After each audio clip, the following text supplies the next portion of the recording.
You ever hear a story that just don't sit right with your bones?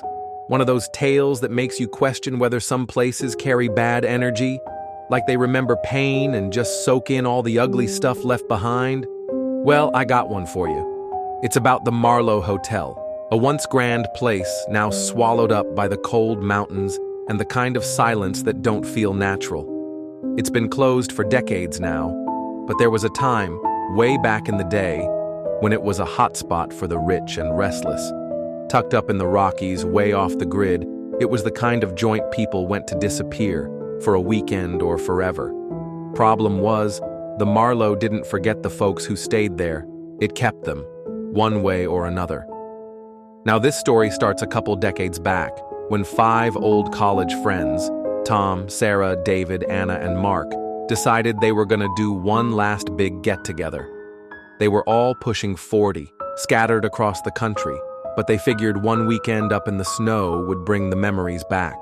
So they rented out the entire Marlowe Hotel, just reopened under some sketchy ownership, dirt cheap, middle of nowhere.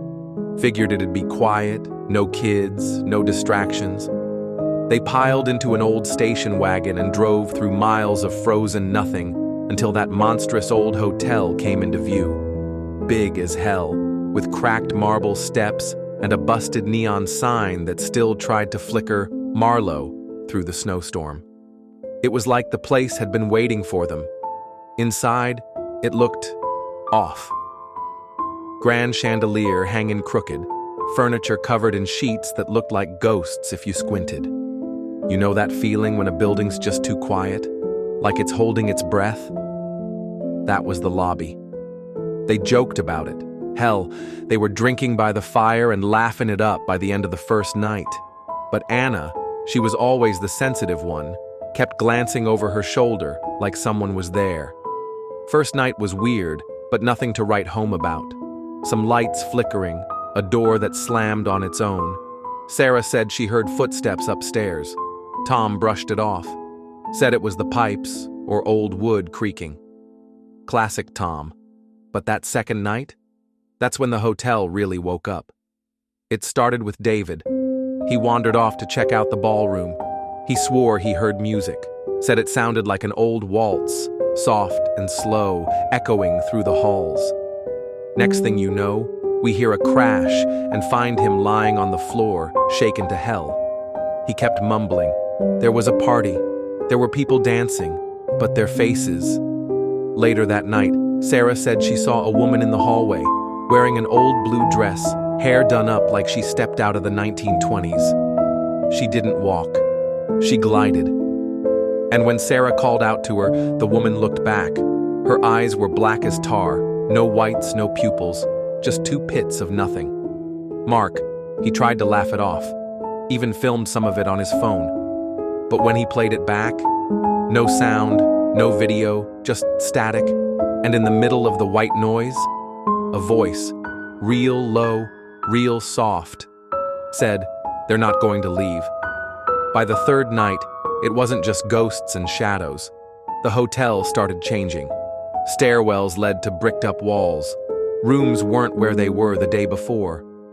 Anna swore she saw herself in the mirror, but older, gaunt, with black veins crawling up her neck. She smashed that mirror and cried for hours, said it whispered her name. Then Tom found the door to the basement, half-rotted and locked with old chains. Curiosity got the better of him. He broke the lock and went down. He didn't come back. They found him the next morning sitting in an old wheelchair in what looked like a forgotten surgical room. His head was bleeding. Real, neat incision right down the middle of his scalp, like someone had opened him up and closed him back. But he was still breathing, staring into nothing, just whispering, "She lives in the walls." That's when Anna found the files, hidden in the manager's office behind a fake wall locked in a rusted safe. Medical records, dozens of them. Everyone had a name they recognized. Turns out, all 5 of them had been patients, years ago, at a psychiatric facility that used to sit on the same land before the Marlowe was built. When they were kids, barely old enough to remember, their parents had them committed, said they were having seizures. Turns out, the hospital had been doing illegal procedures, experimental brain surgeries, lobotomies on children, trying to erase certain behaviors. And that woman in the blue dress? Her name was Eleanor, one of the nurses. She'd gone mad, started killing off doctors, said she was saving the children. They found her dead in one of the rooms, hung herself with surgical tubing. But the thing is, Eleanor had a sister, a twin, Anna's mother, which makes Eleanor Anna's aunt. They all pieced it together too late. That hotel? It wasn't just haunted. It was built on the remains of a trauma none of them ever knew they had. Eleanor had latched onto Anna, her blood, her legacy, and she was angry. David tried to escape, made it all the way to the lobby doors before he dropped to his knees, screaming. The scars on his scalp, where the surgeries were done, split open like old wounds. He died with a look on his face like he saw her again, up close. Mark? He didn't make it either. Got lured into one of the old rooms. Said he saw someone waiting for him. They found his body wrapped in bed sheets, like the hotel tucked him in for eternity.